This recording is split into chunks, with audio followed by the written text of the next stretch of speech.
gagawin dito na ano, gagawa ko ng gimbal.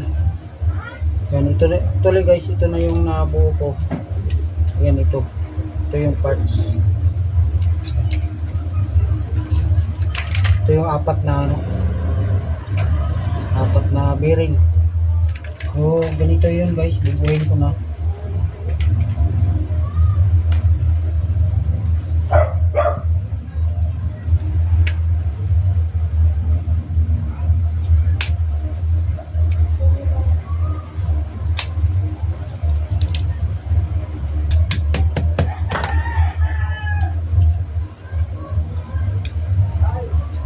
Ganyan niya siya guys.